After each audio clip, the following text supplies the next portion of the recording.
Ladies and gentlemen, Kelly Corrigan.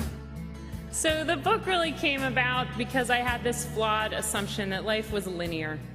I thought that you had your childhood and then you had some seminal event like you got a big job, or you got to stay in the fancy presidential suite at the Anatole Hotel, or you got married, and that turned you into an adult, which was sort of, in my opinion, an irreversible state.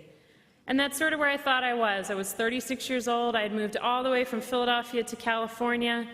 I had 2 kids in diapers. I was paying my own bills. I really thought I was all grown up. And then I got this phone call that I had a runaway case of breast cancer and that I'd be in chemotherapy in a week. And I took a deep breath, and then I dialed my hotline to my parents. And they came, and I knew they would.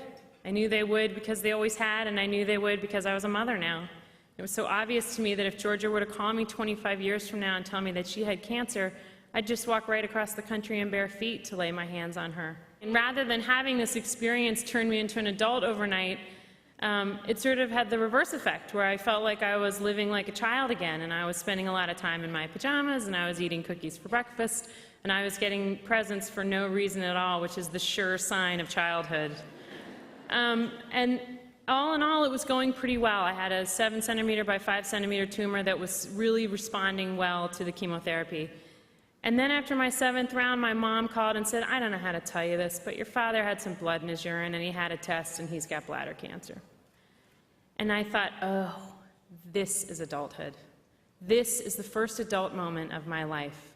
Living in the world without the people who make it a safe place for you, that must be what it is to be grown up. Every other chapter is a flashback to childhood, partially because the book requires comic relief, as does life, and certainly disease. And then also because there's a lot to be learned looking at your life that way. You know, if you were to cut up your life into the 30 stories that sort of make you who you are, and then put them on index cards on your dining room table and then start shuffling them around and looking at them in different sequences, I think you would find what I found, which is that the emotional content of our lives doesn't really change that much. You know, vanity is vanity, whether it's because you're putting your hair in Princess Leia buns for your first prom, which some of us did. It was a mistake. And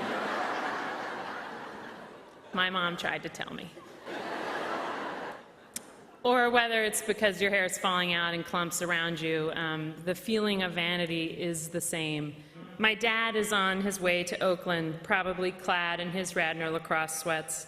I am due for my first chemo on Monday morning. With a life driven by sports, sales, and Catholicism, my dad's MO will doubtlessly involve attacking it, staying positive, and having faith. I'm not quite there. I've been so grown up in so many meetings and conversations and appointments lately.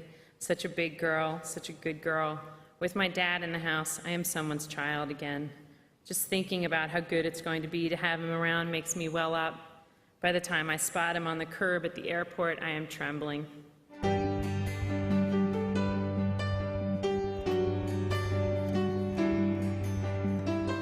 Thank you so much. I have loved being here.